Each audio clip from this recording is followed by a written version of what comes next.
ನಮಸ್ಕಾರ ವೀಕ್ಷಕರೇ, ನಮ್ಮ ಯೂಟ್ಯೂಬ್ ಚಾನಲ್ಗೆ ನಿಮ್ಮೆಲ್ಲರಿಗೂ ಆತ್ಮೀಯವಾದ ಸ್ವಾಗತ.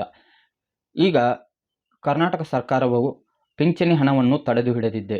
ಕೆಲವರ ಪಿಂಚಣಿ ಹಣ ಸಸ್ಪೆಂಡ್ ಇನ್ಆಕ್ಟಿವ್ ಅಂತೇಳಿ ಇರುತ್ತದೆ. ಇದನ್ನು ಹೇಗೆ ನಾವು ಸರಿಪಡಿಸಿಕೊಳ್ಳಬಹುದು ಮತ್ತು ಹೇಗೆ ನಾವು ನಿಂತಿರುವ ಪಿಂಚಣಿ ಹಣವನ್ನು ಮರಳಿ ಪಡೆಯಬೇಕೆಂಬುದನ್ನು ಉದ್ದೇಶವಾಗಿ ಈ ವಿಡಿಯೋವನ್ನು ಮಾಡುತ್ತಿದ್ದೇನೆ. ಹಾಗಾಗಿ ನೀವು ಎಲ್ಲ ಮಾಹಿತಿಯನ್ನು ಕೇಳಲು ಎಲ್ಲಿ ವಿಡಿಯೋ ಸ್ಕಿಪ್ ಮಾಡದೆ ಕೊನೆಯವರೆಗೆ ನೋಡಿ. ಹಾಗೆ ಮತ್ತು ನಮ್ಮ ಯೂಟ್ಯೂಬ್ ಚಾನಲ್ಗೆ ನೀವು ಸಬ್ಸ್ಕ್ರೈಬ್ ಮಾಡಿ.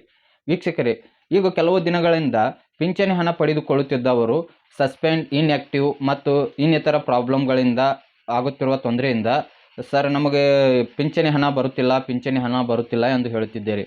ವೀಕ್ಷಕರೇ, ನಿಮಗೆ ಹೇಳಬೇಕೆಂದರೆ ಪಿಂಚಣಿ ಹಣ ಈಗಾಗಲೇ ಆಗಸ್ಟ್ ತಿಂಗಳದ್ದು ಹಣ ರಿಲೀಸ್ ಆಗಿದೆ. ಇನ್ನು ಕೆಲವರದ್ದು 3-4 ತಿಂಗಳಿಂದ ಪಿಂಚಣಿ ಹಣ ಬಂದಿಲ್ಲ. ಅವರು ಏನು ಮಾಡಬೇಕಂದ್ರೆ ನಿಮ್ಮ ಡಾಕ್ಯುಮೆಂಟ್ಸ್ಗಳನ್ನು ವೆರಿಫಿಕೇಷನ್ ಮಾಡಿಸ್ಬೇಕು. ನಿಮಗೆ ಮೊದಲನೇದಾಗಿ ಹೇಳ್ತೇನೆ ರೀ, ಡಾಕ್ಯುಮೆಂಟ್ಸ್ಗಳು ಯಾವ್ಯಾವ ಬೇಕು ಅನ್ನೋದನ್ನು ಒಂದು ಲೆಕ್ಕ ಮಾಡ್ಕೊಂಡ್ಬಿಡೋಣ್ರಿ. ಯಾಕಂದರೆ ಡಾಕ್ಯುಮೆಂಟ್ಸ್ಗಳು ಯಾವ್ಯಾವ ಅನ್ನೋದು ಗೊತ್ತಿರಂಗಿಲ್ಲ ರೀ ಪಿಂಚಣಿ ಪಡೆದುಕೊಳ್ಳೋರಿಗೆ. ಹಾಗಾಗಿ ಪಿಂಚಣಿ ಪಡೆದುಕೊಳ್ಳೋರು ಮೊದಲು ನಿಮಗೆ ಡಾಕ್ಯುಮೆಂಟ್ಸ್ ಯಾವ್ಯಾವ ಬೇಕು ಅನ್ನೋದನ್ನು ಒಂದು ಲಿಸ್ಟ್ ಮಾಡಿ ಇಟ್ಕೋರಿ.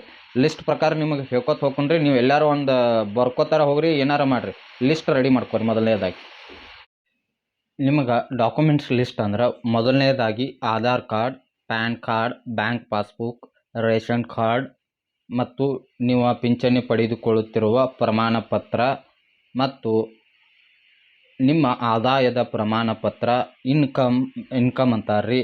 ಮತ್ತು ನೆಕ್ಸ್ಟ್ ಹೇಳ್ಬೇಕಂದ್ರೆ ನಿಮ್ಮ ಜಾತಿ ಪ್ರಮಾಣ ಪತ್ರ ಒಂದು ರೆಡಿ ಇಟ್ಕೊಳ್ರಿ. ಮತ್ತು ಇವಿಷ್ಟು ಡಾಕ್ಯುಮೆಂಟ್ಸ್ಗಳು ಇಟ್ಕೋಬೇಕು ರೀ. ಇವು ಏನೇನು ಆಗಿರ್ಬೇಕು ಅನ್ನೋದು ಹೇಳ್ತಾನೆ ರೀ. ಮೊದಲನೇದಾಗಿ ಫಸ್ಟ್ ಒಂದು ನೆನಪಿರ್ಕೋರಿ, KYC ಆಗೈತಿಲ್ಲೋ ನೋಡ್ಕೋರಿ. 1ನೇ point, major of the problem ಇರುವ ಅಲ್ಲೇ ಇರ್ತಾವೆ. KYC ಮಾಡಿಸಿರಂಗಿಲ್ಲ, ಕೆಲವು ತಿಂಗಳಿಂದ 5-6 ತಿಂಗಳಿಂದ KYC ಮಾಡಿಸಿರಂಗಿಲ್ಲ, ಅಲ್ಲೇ ಒಂದು ನೋಡ್ಕೋರಿ. KYC ಆಗೈತಿಲ್ಲ ನೋಡ್ಕೋರಿ, KYC ಮಾಡ್ಕೋರಿ. ನೆಕ್ಸ್ಟ್ ಬರೋದಾದ್ರೆ KYC ಮುಗಿದೈತೆ. ನೆಕ್ಸ್ಟ್ ಆಧಾರ್ ಸೀಡಿಂಗ್ ಅಂದ್ರೆ ನಿಮ್ಮ ಆಧಾರ್ ಕಾರ್ಡ ನಿಮ್ಮ ಬ್ಯಾಂಕ್ ಪಾಸ್ಬುಕ್ಕ ಲಿಂಕ್ ಆಗೈತಿಲ್ಲ ನೋಡ್ರಿ. ಎರಡನೇದು NPCI ಮ್ಯಾಪಿಂಗ್ ಆಗೈತೋ ಇಲ್ಲೋ ಅದನ್ನೊಂದು ಚೆಕ್ ಮಾಡ್ಕೋರಿ. NPCI ಮ್ಯಾಪಿಂಗ್ ಆಗಿತ್ತಾ ಓಕೆ, ಆಗ್ಲಿಕ್ಕಂದ್ರೆ ಹೊಳ್ಳಿ ಮಾಡಿಸಿ ಅದರದೊಂದು ರಸೀದಿ ಕೊಡ್ತಾರೆ ನಿಮಗೆ. ಆ ರಸೀದಿ ಇಟ್ಕೋರಿ. ಆ ರಸೀದಿ ಇಟ್ಕೊಂಡ್ರಿ ಅಂದ್ರೆ ನಿಮ್ಗೆ ಈಜಿ ಆಕೈತಿ ಮುಂದಿನ ಪ್ರೋಸೆಸ್. ಮತ್ತು ಅದನ್ನೊಂದು ಮಾಡಿ ಇಟ್ಕೋರಿ. ಇನ್ನು ನೆಕ್ಸ್ಟ್ ಹೇಳ್ಬೇಕಂದ್ರೆ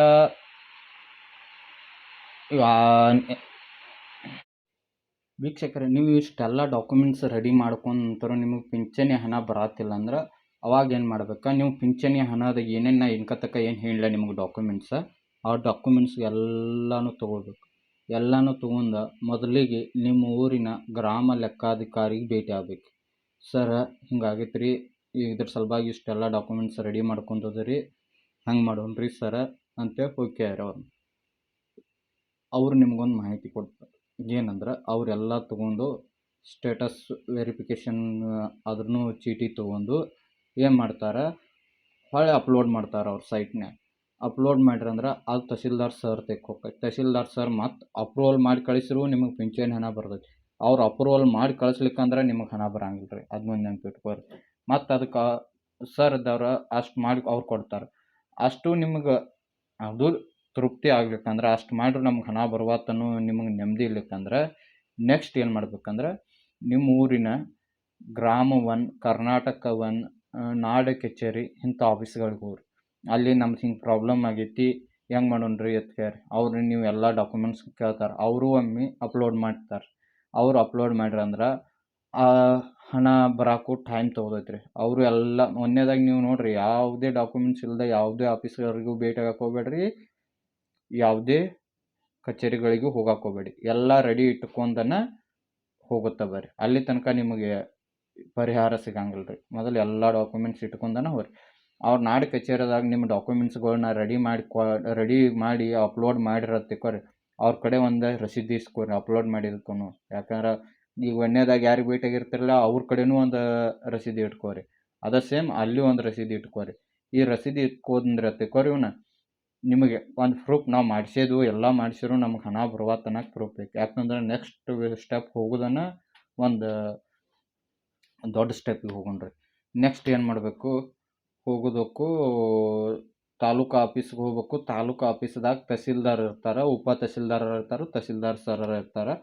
ಅಲ್ಲಿ ಭೇಟಿ ಆಗ್ಬೇಕು. ಅಲ್ಲಿ ಒಂದು ನಿಮ್ಮ ಸಲುವಾಗಿ ಅಂತ ಏನು ಮಾಡ್ತಿರ್ತಾರೆ, ಪಿಂಚಣಿ ಪಡೆದುಕೊಳ್ಳೋರಿಗೆ ಯಾವುದೇ ರೀತಿ ತೊಂದರೆ ಆದಲ್ಲಿ ಅಂತೇಳಿ ಒಂದು ಇದನ್ನು ಮಾಡಿರ್ತಾರೆ, ಏನು ರೀ, ಆಫೀಸ್ ಸಪ್ರೇಟ್ ಇಟ್ಟಿರ್ತಾರೆ. ಅದಕ್ಕೆ ಆಫೀಸರ್ಗಳನ್ನ ಇಟ್ಟಿರ್ತಾರೆ.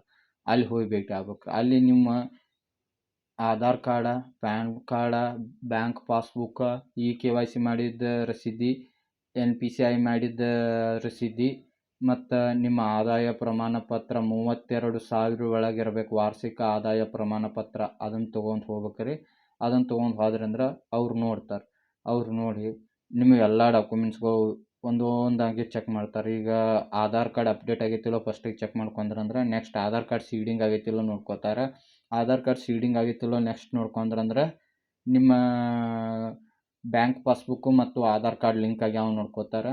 ಅದು ಲಿಂಕ್ ಆಗಿತ್ತಾ, NPCI ಮ್ಯಾಪಿಂಗ್ ಆಗೈತಿಲ್ಲೋ ನೋಡ್ಕೋತಾರೆ. ಅದು ಆಗಿತ್ತಾ ಓಕೆ. ಮತ್ತು KYC ಆಗೈತಿಲ್ಲೋ ನೋಡ್ಕೋತಾರೆ. KYC ಆಗಿತ್ತು ಓಕೆ, ಹಾಂ KYC ಆಗೈತೆ ಅಂತ ತಿಳ್ಕೊತಾರೆ.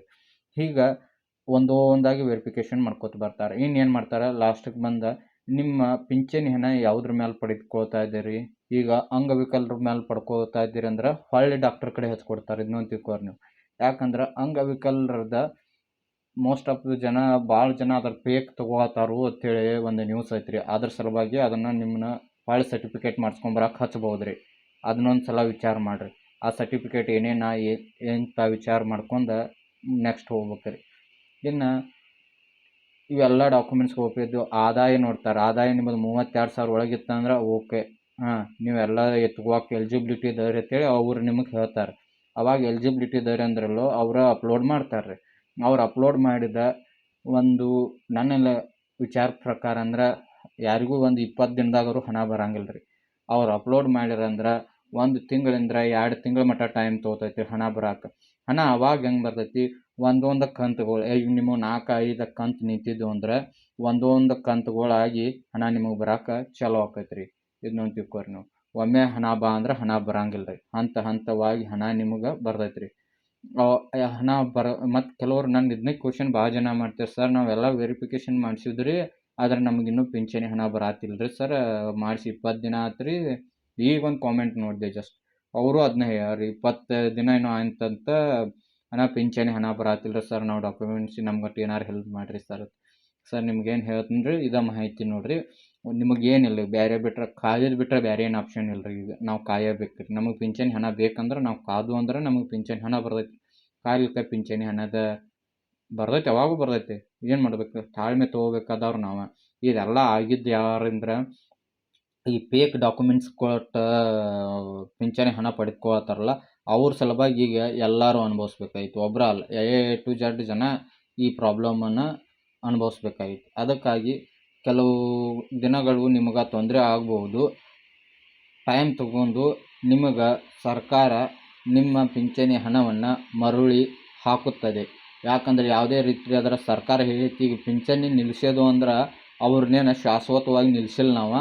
ಅವರೆಲ್ಲ ಡಾಕ್ಯುಮೆಂಟ್ಸ್ಗಳನ್ನ ಕೊಟ್ಟು ವೆರಿಫಿಕೇಷನ್ ಮಾಡಿಸ್ಕೊಂಡ್ರಂದ್ರೆ ಅವಾಗ ಅವರಿಗೆ ಮರಳು ಪಿಂಚಣಿ ಹಣ ವಾಪಸ್ ಬರುತ್ತದೆ ಅಂಥೇಳಿ ಸರ್ಕಾರವನ್ನು ಹೇಳೈತೆ. ಹಾಗಾಗಿ ನಿಮ್ಮ ಪಿಂಚಣಿ ಹಣ ಇನ್ನೂ ಕೆಲವು ದಿನಗಳಲ್ಲಿ ಬರುತ್ತದೆ. ಮೊದಲು ಹೋಗಿ ವೆರಿಫಿಕೇಷನ್ ಮಾಡಿಸ್ಕೊಳ್ಳಿ. ಯಾರು ವೆರಿಫಿಕೇಷನ್ ಮಾಡಿಸ್ಕೊಂಡಿಲ್ಲ ನಿಮ್ಮ ವೆರಿಫಿಕೇಷನ್ ಮಾಡಿಸ್ಕೊಳ್ಳಿ. ನಿಮಗೆ ಖಂಡಿತವಾಗಿಯೂ ಪಿಂಚಣಿ ಹಣ ಬರುತ್ತದೆ. ಇದ್ರ ಬಗ್ಗೆ ಮೊದಲು ನಿಮಗೆ ತಿಳ್ಕೊರಿ. ನೀವು ಮಾಡಿದ ತಕ್ಷಣ ಮತ್ತೆ ಪಿಂಚಣಿ ಹಣ ಬರೋಂಗಿಲ್ಲ, ಮತ್ತೆ ಹೋಗಿ ಆಫೀಸರ್ಗೂ ತೊಂದರೆ ಕೊಡೋಕೆ ಹೋಗಬೇಡಿ. ಹಾಗಾಗಿ ನೀವು ಮೊದಲು ನಿಮ್ಮ ಡಾಕ್ಯುಮೆಂಟ್ಸ್ಗಳನ್ನು ವೆರಿಫಿಕೇಷನ್ ಮಾಡಿಸ್ಕೊಂಡು ಆನಂತರ 1 ತಿಂಗಳು 2 ತಿಂಗಳು ಕಾಯಿರಿ. ನಿಮಗೆ ಪಿಂಚಣಿ ಹಣ ಖಂಡಿತವಾಗಿ ಬರ್ತೈತಿ. ಸರ್ಕಾರ ಎಲ್ಲರಿಗೂ ಪಿಂಚಣಿ ಹಣ ಹಂತವಾಗಿ ಹಾಕುತ್ತೇವೆ ಅಂತ ಹೇಳಿದ್ದಾರೆ, ಹಾಕತ್ತಾರೆ. ಹಾಕ್ಲಿಕ್ಕಂದ್ರೆ ಅದನ್ನ ಯಾರೂ ಬಿಡೋಂಗಿಲ್ಲ. ಯಾಕಂದರೆ ಇದು ನಿಮ್ಮ ಹಕ್ಕು ಐತ್ರಿ. ನೀವು ಚೆಂದಂಗೆ ನಿಮ್ಮ ಹಕ್ಕನ್ನು ಯೂಸ್ ಮಾಡ್ಕೋರಿ. ಈ ವಿಡಿಯೋವನ್ನು ಇಲ್ಲಿಗೆ ಮುಗಿಸ್ತಾ ಇದ್ದೀನಿ. ಜೈ ಹಿಂದ್, ಜೈ ಕರ್ನಾಟಕ.